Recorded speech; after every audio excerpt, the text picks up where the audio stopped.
মাথাভাঙায় BJP থানা ঘেরাও কর্মসূচিকে ঘিরে উত্তেজনা ছড়িয়ে পড়ে। এদিন থানার সামনে পুলিশের ব্যারিকেড ধরে টানা হেঁচড়া করে বিজেপি কর্মীরা, শুরু হয় ধস্তাধস্তি। এদিন এই কর্মসূচিতে অংশগ্রহণ করেন বিজেপি জেলা সভাপতি সুকুমার রায়, মাথাভাঙার বিধায়ক সুশীল বর্মন এবং শীতলকুচি বিধায়ক বরেনচন্দ্র বর্মন।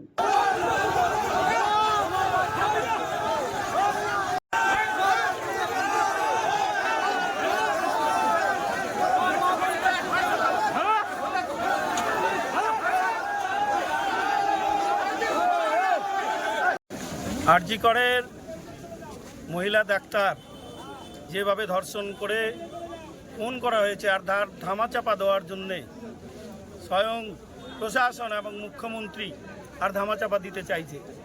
আর সেই জন্যে গতকালকে আমাদের স্বাস্থ্য ভবন অভিযান ছিল, সেইখানে আমরা দেখেছি যে মাঝখান থেকে শুভেন্দু অধিকারী বিরোধী দলনেতা তাকে অ্যারেস্ট করা হলো যেন মিছিলটা না করতে পারে পুলিশ, আর সেখান থেকে তুলে নিয়ে আমরা জানেন যে শান্তিপূর্ণ মিছিল, আর সেইখানে পুলিশ সেইখান তাকে থেকে অ্যারেস্ট করা হলো।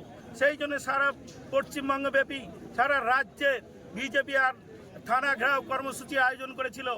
আজকে সেই আমরা মাথাভাঙ্গাতেও আমরা থানা ঘেরাও কর্মসূচিতে অংশগ্রহণ করেছি।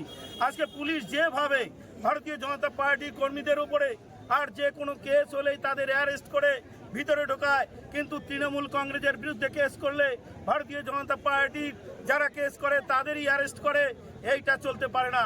সেই জন্যই সাধারণ মানুষের রাগ শুধু পুলিশের দিকে, যেখানেই দেখবেন শুধু পুলিশের উপরে বেশি রাগ, তৃণমূলের চাইতেও পুলিশের উপরে বেশি রাগ সাধারণ মানুষের। কেন?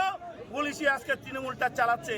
সেই জন্যই আমরা এইখানে আমরা বলে দিতে চাই, আগামী দিনে যদি ভারতীয় জনতা পার্টির উপরে আক্রমণ হয় আর তৃণমূলের নেতারা যদি অন্যায় করে তাদের যদি অ্যারেস্ট করে না হয়, তাহলে কুচবিহার জেলায় আরো বৃহৎ আন্দোলন চলবে। শুধু আন্দোলন চলবে না, অনেক বড় আন্দোলন হবে যদি এটার পুলিশ যদি এখনো সংশোধন না হয়। দেখা গেল ব্যারিকেড তুলে ধাক্কাধাক্কি করতে, এরকম একটা পরিস্থিতি।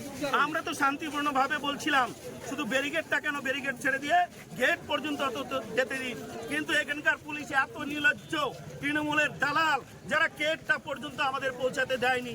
সেই জন্য ভারতীয় জনতা পার্টির কর্মীরা একবারে পুলিশের উপরে